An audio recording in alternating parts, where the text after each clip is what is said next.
ආයිබෝවන් අපි හැමෝම කොළඹ ගැන දන්නවා. හැබැයි ඔබ කවදා හරි හිතලා තියෙනවද කොළඹ 1 2 3 කියලා මේ බෙදලා තියෙන ප්‍රදේශවල තියෙන විශේෂත්වය මොකක්ද කියලා? ඇයි කොළඹ 7 මේ තරම් ප්‍රසිද්ධ? කොළඹ 11 කියන්නේ මොකක්ද? අද අපි ඔබව රැගෙන යන්නේ කොළඹ 1 සිට 15 දක්වා වූ ඒ ප්‍රදේශවල සැඟවුණු තොරතුරු සහ ඉතිහාසය සොයන අපූර්ව ගමනකටයි. වැඩි කතා නැතුව අපි යන් වීඩියෝ එකට. කොළඹ 1 කොටුව ලංකාවේ හදවත විදිහට හඳුන්වන කොළඹ 1 එහෙමත් නැත්නම් කොටුව. මෙතන තමයි රටේ ප්‍රධාන මූල්‍ය මධ්‍යස්ථානය සහ ජනාධිපති මන්දිරය පිහිටලා තියෙන්නේ.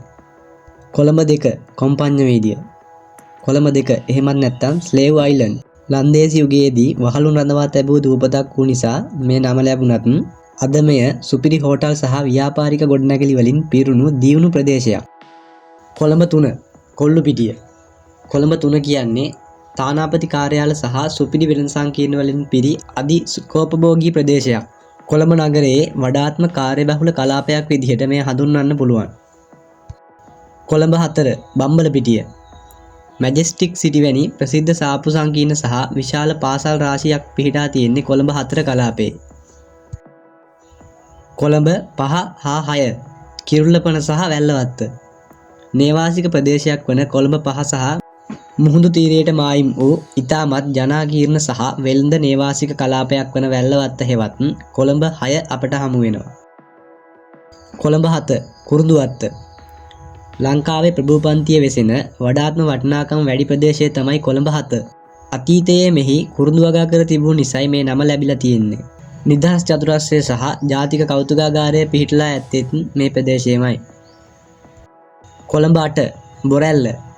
ප්‍රධාන රෝහල් පද්ධතිය සහ කනත්ත පිහිටා ඇති කොළඹ නගරයේ ප්‍රධාන මංසන්ධියක් තමයි කොළඹ 8 හෙවත් බොරැල්ල.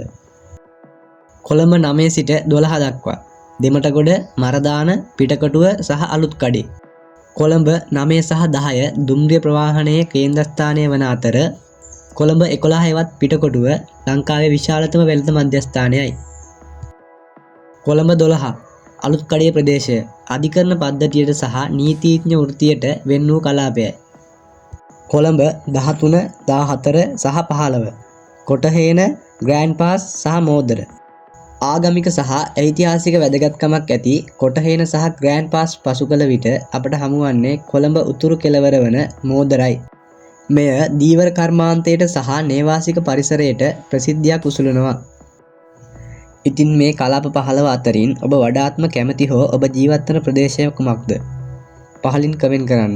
මේ වගේ තවත් රසවත් තොරතුරු දැනගන්න අපේ YouTube channel එක subscribe කරන්නත් අමතක කරන්න එපා. ගිහින් එන්නම් සුබ දවසක්.